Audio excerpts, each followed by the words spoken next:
All right, recently we learned some new information that is changing up our entire approach to how I'm increasing my health, how I'm getting healthier. And by getting healthier, I'm basically talking about a challenge that I started around a month ago where I talked about cardio fitness level, otherwise known as VO2 max. I think the only people that call it cardio fitness is Apple, I think. Either way, my cardio fitness, as you can see, is very, very low. It's 32.6 compared to actually like a month ago where it was closer to 38. So I actually decreased after I started the challenge, which is kind of hilarious. The only thing that happened was me going to Japan and me stopping my usual routine. So I'm kind of surprised that it dropped that low. It kind of always drops whenever I go to Japan, which is kind of mysterious. I'm not sure why. But either way, I learned some new information around the zones, so zone 1 through 5, and how they affect your cardio fitness level. In my previous video, I feel like I was kind of lied to by Google, but anything can pop up on Google, so I should have done more due diligence.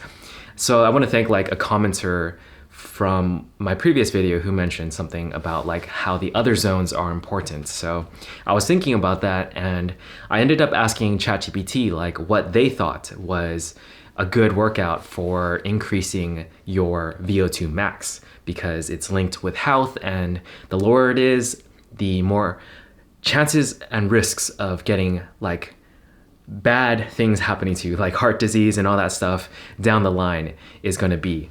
So I want to increase it as high as possible. And ChatGPT mentioned how what I should do is not what I learned or talked about in the previous video. In the previous video, I talked about trying to do at least 10 minutes of zone 5, which is your maximum effort. I learned from ChatGPT that zone 5 is anaerobic, which means that, so there's two terms, anaerobic and aerobic. So aerobic uses oxygen as an energy source, while anaerobic doesn't use oxygen. It uses other things like glucose and whatnot. So learning that made me understand that doing zone 5 stuff won't necessarily increase my VO2 max. What will increase my VO2 max are the other zones. So zone 2 to zone 4. And zone 2, you can basically do a brisk walk, although it really depends on which one you're talking about, because as you can see for my fitness thing right here, a brisk walk isn't going to actually do anything. Unfortunately, for the fitness app connected with Apple, in order to get to zone 2, you have to be 140 beats per minute or higher. I mean, that's my values. There's actually a formula for this that I found pretty interesting. So there's an app called FitIV that I just downloaded today. I was trying to look for something that would tell me my zone 5, zone 4, how many minutes I spent in a week. And it seems like this app does it, but it continuously asks for, or it doesn't continuously ask, but I'm curious if it's gonna last this long or continue to be like this, since it mentioned something about free trials and stuff like that. But I don't think I signed up for a free trial, so we'll see. But so far, this app does exactly what I want. I have to just go into heart rate zones, and then I can see that this week I spent that much time in the zones, and then it has each one, zone 1, 2, 3, 4, and 5. And I can also change the zones based on a formula. There's something called the Tanaka formula or something like that, where it shows you what to do. I don't think I can find it right now. I will try to find it later, but for now, this is the app that I'm using to keep track of my heart rate zones. It seems to be exactly what I want, and that is perfect for me right now. So this app plus the other one I was looking at, Fitness, sort of shows a small discrepancy between the zones. So zone 1 through 5, as you can see, zone 1 is anything below 140 and zone 2 is 141 to 152. But if you were to look at this one right here, you would see that that's not the case. Zone 1 is definitely lower, and zone 3 is even below 140. So I'm actually going to go off of this one because I looked up on Google which one is more accurate, and it says that this method is more accurate. And I really don't want to make a cut right now, but I feel like I should show you guys like how the formula looks like, but I honestly don't know where I can find it on this thing since I just downloaded it. But here it is. Okay, I found it. So right here it says maximum heart rate, and you can see here, this is actually not my true date of birth, but it's close enough. Maximum heart rate 188 beats per minute. It's based on a formula which is 208 minus 0.7 times your age. And there are other ones right here, and like I said, I looked it up, and this one is apparently the most accurate according to Google. I hope it is. I just did a quick research again. So as you can see, this is 90% of maximum and so forth. And the thing that I learned is that you should spend the majority of your time in zone 2 and zone 4. Those are the two things, not zone 4 necessarily, but this thing actually shows you as well. So I really like this thing. Training summary. Right now I am overreaching. So it says here that I am training beyond my normal limits. Occasional training at this level can enhance your fitness, but some recovery is needed to avoid overtraining and injury. And that's because recently I've been doing like workouts and stuff like that. So like HIIT workouts, I think.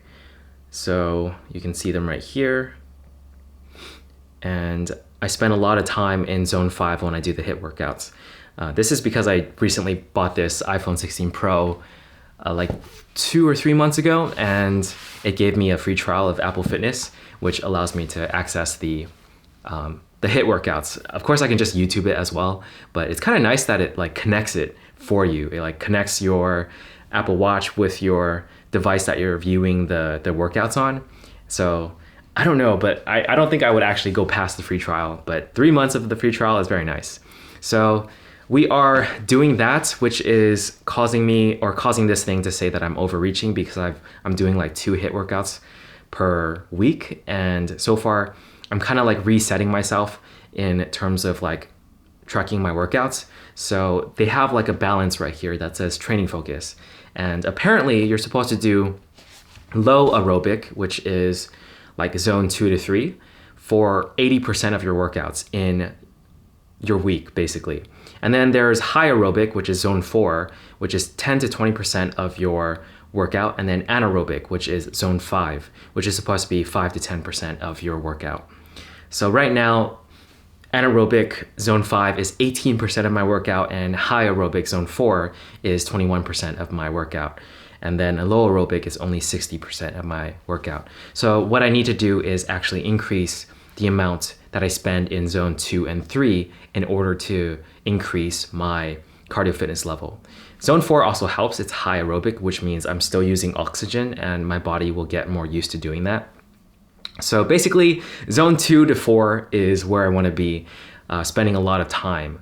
And for the majority, if I don't want to burn out, according to this thing, if I don't want to like injure myself, I want to spend the majority in zone 2 and 3. So that is what I learned. And I feel like it's very, very important that I learned that, because otherwise I would have just focused on doing more zone 5 stuff and I would have gotten pretty much nowhere with increasing my VO2 max and increasing my health. So basically what I'm going to do from here, the plan is to exercise about 30 minutes a day. What I'm going to do for that is something called the 15 double. I call it that. It's just 15 minutes of working out, 15 minutes of doing push-ups, pull-ups, a little bit of jump rope, some stretching. It's a routine that I created myself based around things I like to do, and then doing it twice in the day. So just 2 different sessions. So that's like 30 minutes. And then I'm also going to be doing 2 sessions of HIIT in the week. So that will cover my zone 5 stuff. And that also includes a lot of zone 4. So if I were to just do that, like my 15 double, like 30 minutes per day for 4 or 5 days, then I would reach the suggested minimum amount, which is 150 minutes of exercise per week. So 150 minutes, if you divide that by 30 minutes, then it's 5, right? So 5 days.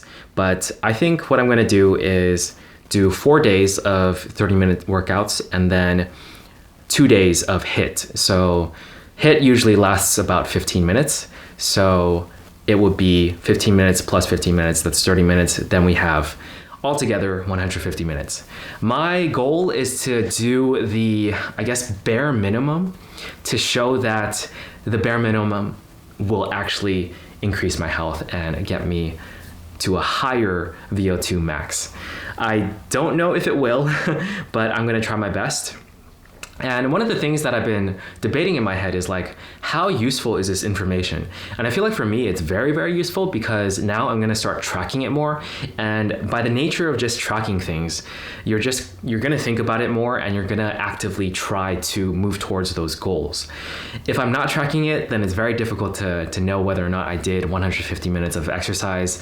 Difficult to know like if I'm meeting these zone sort of lower limits that I'm trying to, just goals, if I'm meeting these zone goals. And having this right here, Fit IV, really helps. So I really hope that it stays like this and that I'm not accidentally on a free trial and then it, you know, locks all this information, because I tried looking at some other stuff that didn't quite have the same like information showing, and this one is definitely the best, and I really like it.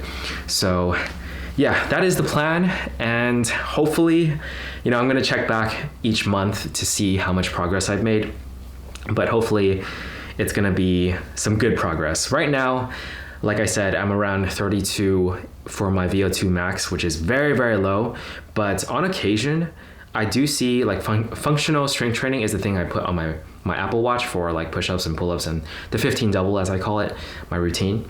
And you can see here that my heart rate recovery is apparently elite according to them, which is good, but then my cardio fitness is poor according to them. But this says 36, while when I took a walk outside it said 32. So it's drawing from the same source, which is my Apple Watch. So I don't know, I guess it really depends on what you're doing, and then that determines your cardio fitness, but I want everything to at least be above I want it to be above 48, which is a fit level. So above average, basically.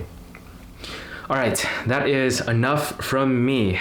Sorry, this was quite the stumble. Like there was a lot of information that I had to get through, but this was me also doing my camera confidence challenge and just going through it as best as possible. Hopefully, all of this will lead me to a better place and a healthier lifestyle.